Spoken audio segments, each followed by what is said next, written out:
আসসালামু আলাইকুম। আজকে আপনাদের মাঝে নতুন একটি ভিডিও নিয়ে হাজির হলাম। বর্ষাকালে অনেক সুগন্ধি ফুলের মধ্যে অন্যতম একটি নাম হলো কামিনী। গাছ ভর্তি থোকা থোকা সাদা ফুলের মেলায় অসাধারণ লাগে। কামিনী একটি শক্তপোক্ত চরিত্রের গাছ, তাই বছরে যে কোনো সময় তাকে টবে রোপণ করা যায়। তবে মে জুন মাসে যেহেতু এই গাছে প্রচুর ফুল দিতে শুরু করে, সেহেতু এখন এই গাছে চারা বসানোর উপযুক্ত সময়। চারা বসানোর সময় 1 মাসের মধ্যে আপনি ফুল আশা করতে পারবেন। কামিনী গাছ হালকা রোদ পছন্দ করে। শেকড় কাছাকাছি মাটি, হালকা ভেজা ভেজা ভাব তার খুব পছন্দের, কিন্তু গোড়ায় পানি জমে সে পছন্দ করে না। গোড়ায় কিছুদিন ধরে পানি জমার সমস্যা চলতে থাকলে এই গাছের পাতা হলুদ হয়ে ঝরে পড়ে এবং শেষমেশ মারা যায়।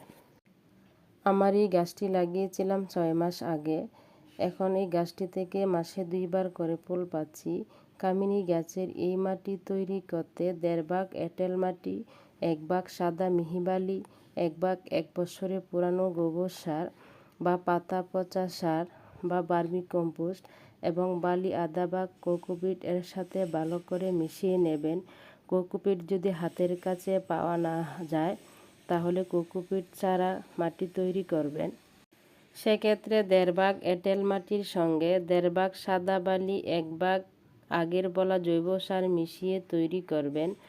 কামিনী গাছ রোদ খুব ভালোবাসে। ডিরেক্ট সানলাইট কমপক্ষে 4 ঘন্টা না পেলে এই গাছ ফুল দেবে না।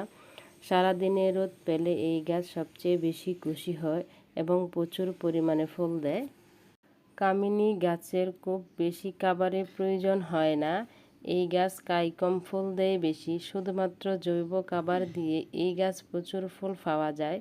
10 থেকে 15 দিন পর পর সরিষার খোল কমপক্ষে 3 দিন অথবা বাদাম খোল 1 দিন পচিয়ে দেবেন।